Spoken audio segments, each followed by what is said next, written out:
এ ও B এর বয়সের অনুপাত 7:9। 10 বছর পর তাদের বয়সের অনুপাত হবে 19:23। বর্তমানে দুজনের বয়স কত? তাহলে এটা একটা ভালো অঙ্ক। এখানে আমরা এই অনুপাত দিয়ে প্রথমে ধরে নিই, মনে করি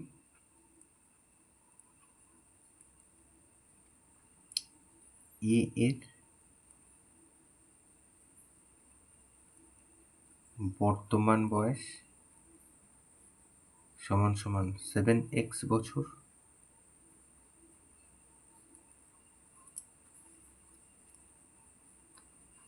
এবং বি এর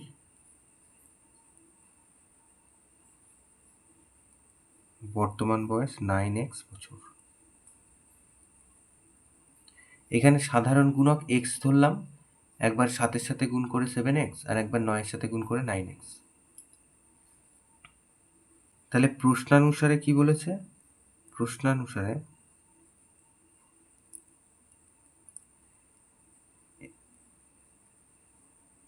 10 বছর পর, তাহলে এটা হচ্ছে এ এর 10 বছর পর বয়স, তার সাথে ইস্টু বি এর 10 বছর পর, তাহলে বি এর 10 বছর পর এটা হবে। এই দুটো মিলিয়ে কত বলেছে না 19:23। তাহলে এখান থেকে আমরা x এর মানটা বার করি।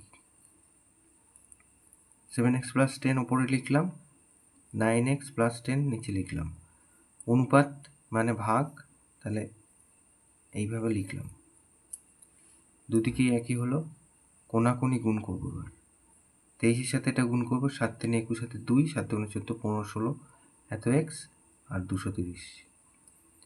9 9 81 হাতে 8, 9 কে 9, 9 8 17, তাহলে এত x প্লাস 190। তাহলে 230 এদিকে থাক আর 190 এদিকে আসুক। 171 ওদিকে আছে আর 161 ওদিকে গেল। তাহলে এখান থেকে পাচ্ছি 40 সমান সমান 10x। তাহলে x সমান সমান 40/10, তাহলে 4। তাহলে x এর মান আমরা 4 পেয়ে গেছি।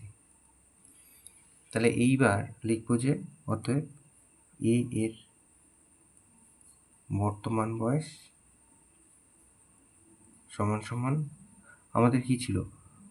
ছিল হচ্ছে 7x। এই যে 7x ছিল, এই যে, তাহলে আমাদের 7x যদি লিখি, তার মানে 7 গুণ 4, তার মানে 4 7 28 এত বছর।